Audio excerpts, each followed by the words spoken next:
Now, this is the whole reason why I brought up anarchism and Marxism, because this is fundamentally my pitch.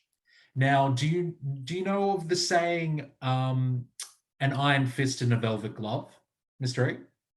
I do not. Could you please dive So this is like a phrase of kind of when you're describing a like a party of people, or you could be describing an individual, that they come across as gentle and kind, but really when you actually analyze their actions, they're very forthcoming and they're very assertive and they're like to the point and that sort of thing. So the reason why I bring up that imagery is I think for an Australian context, we're very much in a Western culture, we're very much used to individualism.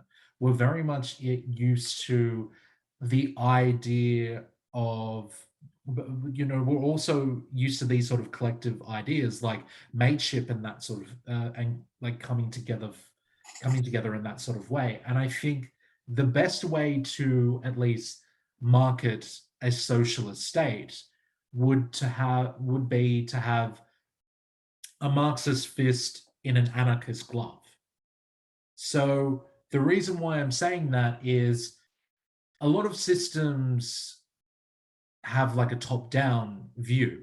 And I think in order to have a Marxist way of viewing things, so you're having a revolutionary party and you're having workers' councils, I think the best way to at least sell that structure after day zero, when the revolution has been successful, is to emphasize the workers' councils. So at least in the Australian context, I'm obviously making a whole bunch of assumptions here, but I'm going to assume that the trade union structure is in place as it is. And just say, for example, we have various masses within the society that are not working people. So say, for example, we have elderly or we have children. Maybe you can have also like neighborhood councils where those people's, those various ages are catered for. But effectively what you have is you have workers' councils, trade unions slash neighborhood watches, let's say, who basically people are encouraged in an anarchist way that this is the way things are decided in society, and also this is how you get politically engaged.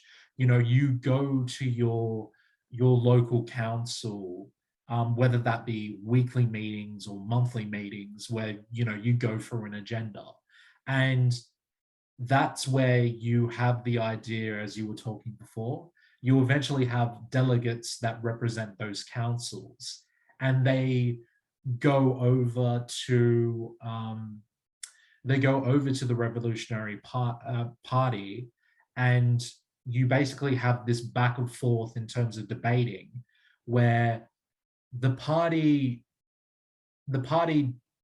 is going to do what the councils want, and basically the councils are not afraid to say what they want because the party should represent them. So I think it's realistic the way things are politically is you can keep a federal parliament, if you will, which is the Revolutionary Party. You can keep the local councils, which are effectively the workers' councils and the neighborhood watches. But I think what you can wither away straight away is probably any sort of middle bureaucracy, like, states, for example. Again, I'm making a whole bunch of assumptions, but if you are able to get people more politically engaged, which I'm thinking if the revolution is successful, that you most likely are getting people more engaged, but you basically reinforce a bottom-up structure where individualism is emphasized, people's political engagement is emphasized, and you keep the communication up between the Federal Revolutionary Party and um, the local workers councils and neighborhood watches, and you keep up that communication.